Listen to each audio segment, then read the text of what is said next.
Call your sponsor. Call you sponsor. Call you Call sponsor. your Call you sponsor. sponsor. Call you. Bitch, call your sponsor. Call your sponsor. Welcome back to Bitch Call Your Sponsor. Hi, Misty. Hello, Sam. Showed you our primary purpose. Yes, let's do it. Our primary purpose is for Misty and Sam to grow to their spread friendship and maybe help others. So the topic that I wanted to bring to us is something we've discussed before, and I was going to actually ask you to read the inscription. It's humility. So I'm going to pull what it says in the 12 and 12 in step 5, actually. Okay, great. I'll get the Dr. Bob thing up. Cool. Cool. So humility, a word often misunderstood. To those who have made progress in AA, it amounts to a clear recognition of what and who we really are, followed by a sincere attempt to become what we could be. I love that. Do you want me to send you the Dr. Bob one? No, I have it here. Oh, okay, cool. Humility. And this was from a plaque that was found on Dr. Bob's desk. Perpetual quietness of heart. It is to have no trouble. It is to never be fretted or vexed, irritable or sore, to wonder at nothing that is done to me, to feel nothing done against me. It is to be at rest when nobody praises me, and when I am blamed or despised, to have a blessed home in myself, where I can go in and shut the door and kneel to my Father in secret and be at peace, as in deep sea of calmness, when all around and about is seeming trouble. So I wanted to talk about this with you because it seems to be, I guess I don't see it in me, but I definitely see it in other people where I see more so lack of humility. And so I'm like, oh, spot it. You got it. Is this one of these things? Or is it like, oh, is that just like note taken? Like, that's not how I would like to be and sometimes can be. And,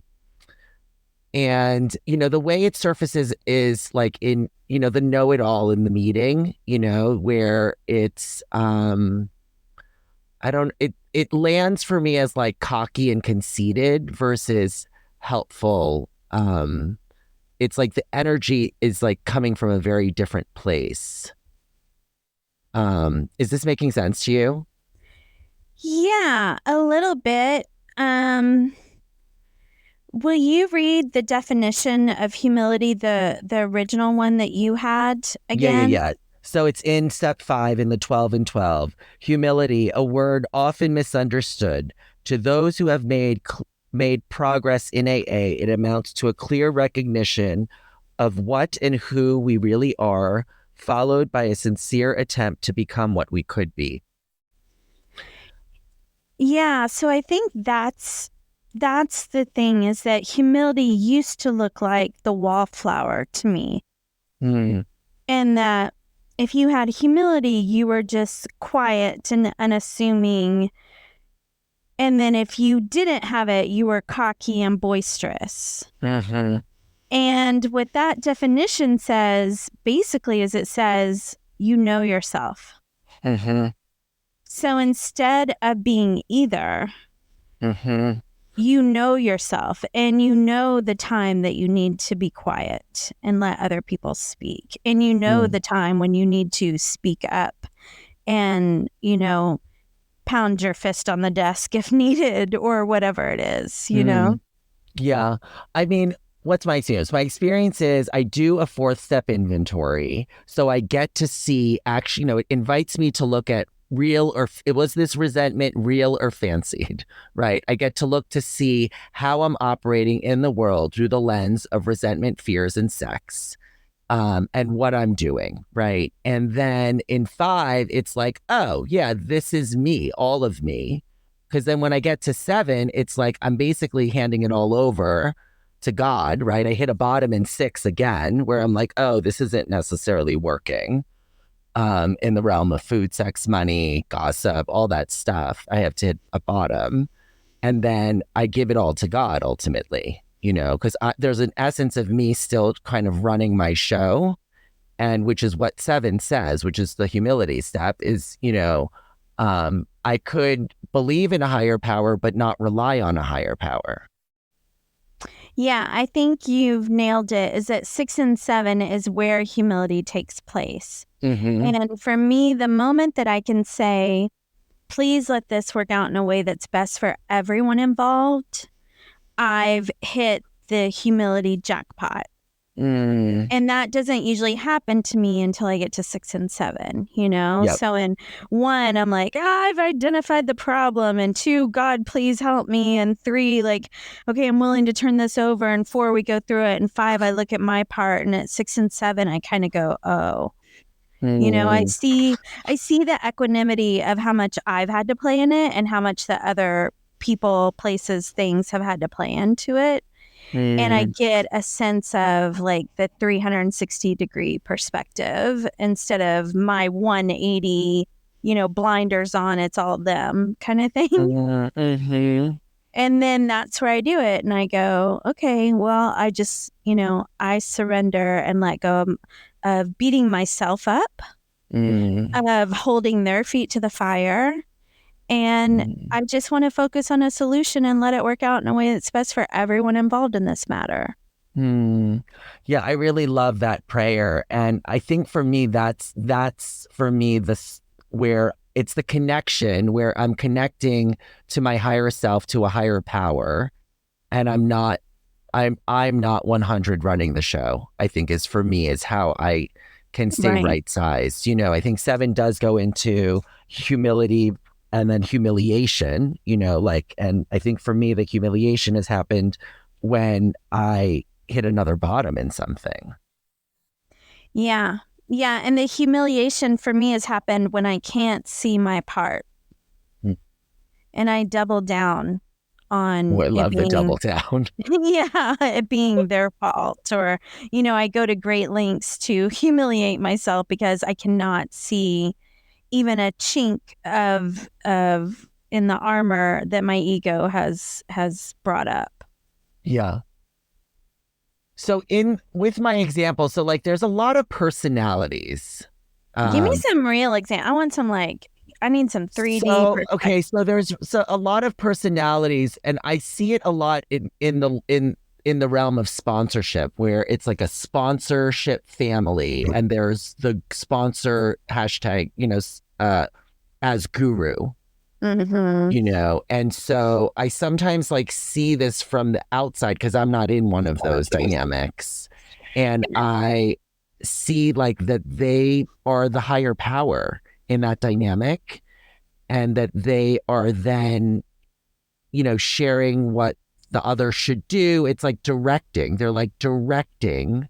Right. They're not suggestions. They are demands almost in a way, but it's all under the guise of, oh, your thinker's broken. I'm going to help you.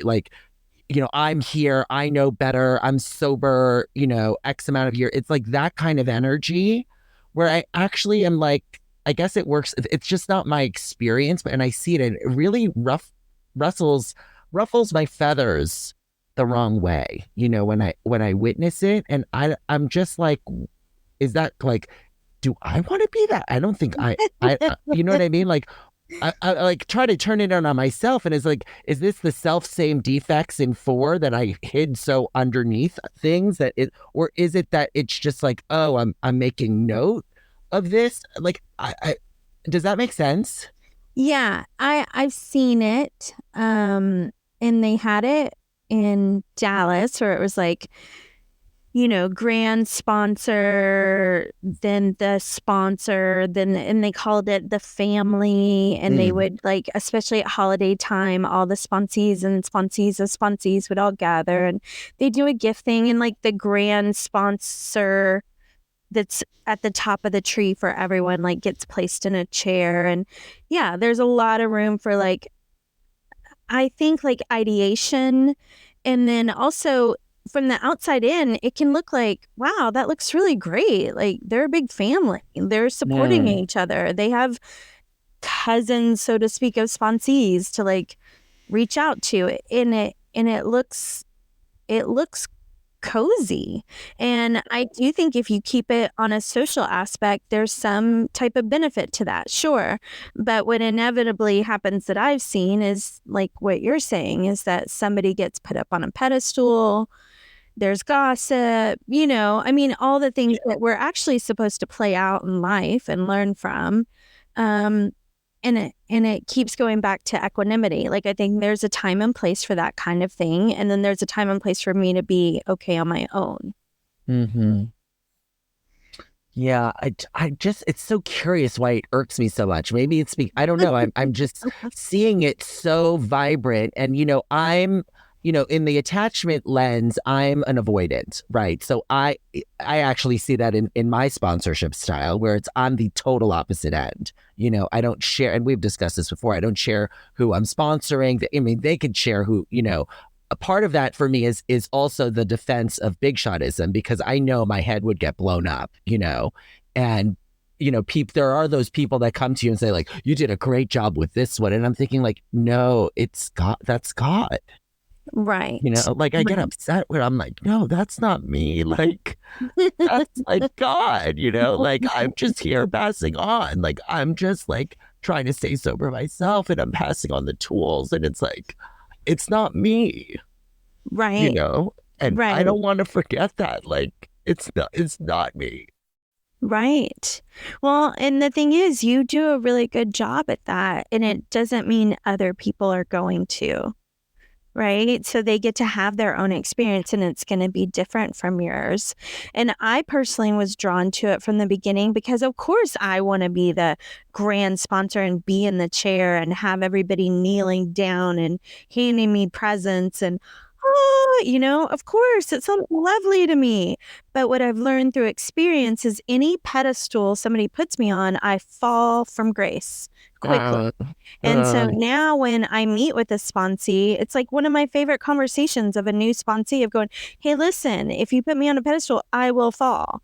If you expect me not to curse, gossip, like do stuff, I will do all of these things. Like I am progress, not perfection. And I love myself for that. So now I see those things and just go, oh, okay, well, they're going to put them on a pedestal and they're probably going to fall, and they're all going to learn their all fun little lessons out of that. And I'm happy to not think that that's my solution today.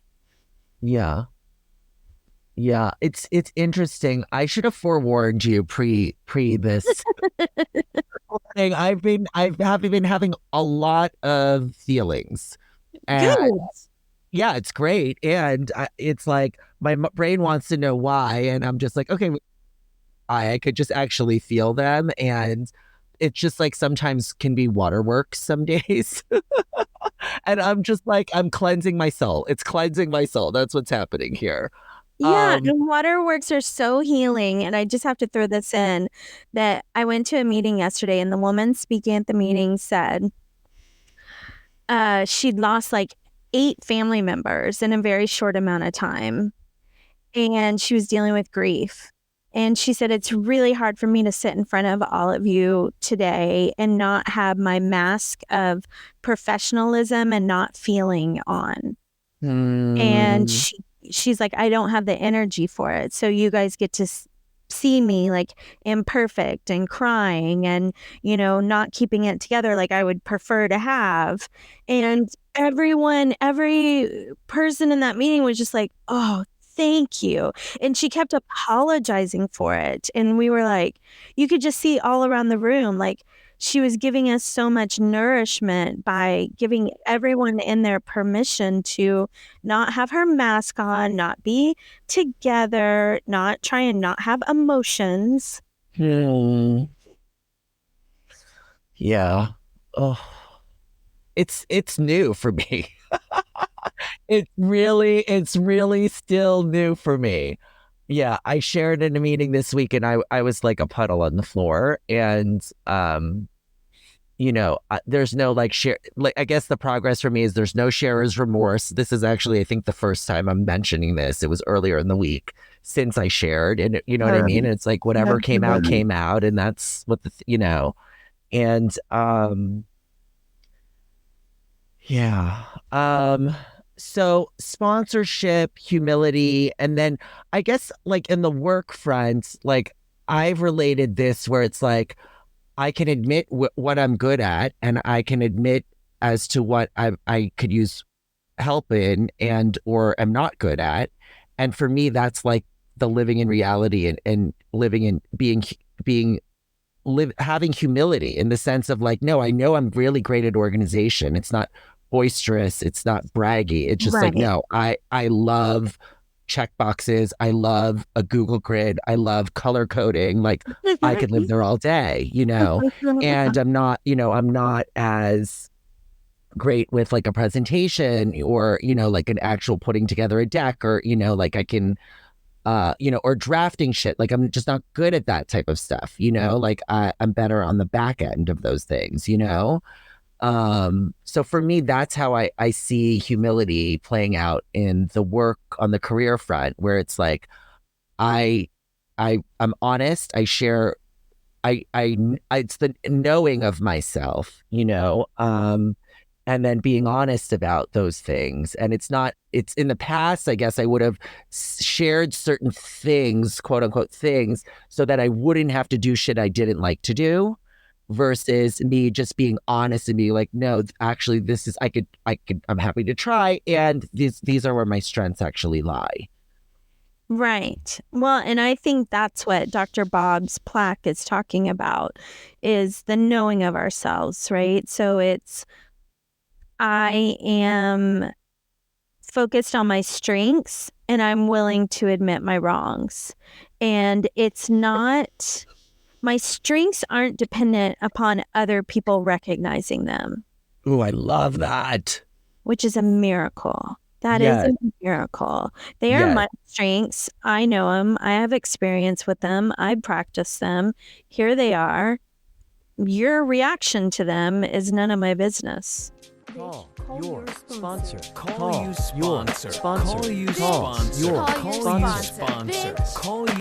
Bitch, call your sponsor. Call your sponsor. Call your sponsor. New episode tomorrow. Send us an email, bcysponsor@gmail.com.